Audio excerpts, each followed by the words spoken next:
ఈసారి బీజేపీ ఓడిపోతుందని కేంద్ర ప్రభుత్వం కావచ్చు, కేంద్రంలో ఉన్నటువంటి కొంతమంది పెద్దలు భయపడ్డారా లేదా?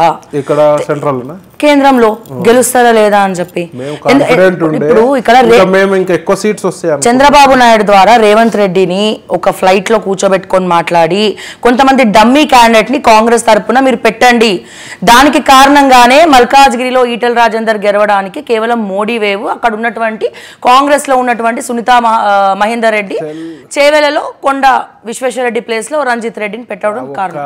వాళ్ళు ఏ కారణాలతో వీక్ క్యాండిడేట్లను పెట్టారో మనకు తెలియదు. వీక్ అని మనం అనుకుంటున్నాం. ఇలా మల్కాజ్గిరి ఆమె కొత్త కానీ గుడ్ క్యాండిడేట్, చేవెళ్ళలో కూడా రంజిత్ రెడ్డి స్ట్రాంగ్ క్యాండిడేట్. అది ప్రజలు యాక్సెప్ట్ చేయలేకపోయారు. రంజిత్ రెడ్డిని ఇమీడియట్ గా పార్టీ మార్చి రావడం వల్ల ప్రజలు యాక్సెప్ట్ చేయలేదు. ఇవన్నిటి పక్కన పెడితే మోదీ వేవ్ అనేది సౌత్ లో మంచి, ముఖ్యంగా తెలంగాణలో బాగా వేవ్ నడిచింది. రామ మందిరం కారణం కావచ్చు, ఏదైనా ఉండని ప్రజలు కూడా సెంట్రల్లో మోదీని చూడాలని అనుకుంటారు. తెలంగాణ ప్రజలు కానీ సౌత్లో, ఈ నార్త్ సైడ్ వచ్చే వరకు కొంచెం గాలి కొంచెం చేంజ్ అయింది. ఎందుకు? రీజన్ ఏంటి? ఒక 10 years గవర్నమెంట్ వచ్చిందంటే కొంచెం వ్యతిరేకత ఉంటుంది, డెఫినెట్ గా కొంచెం వ్యతిరేకత ఉంటుంది.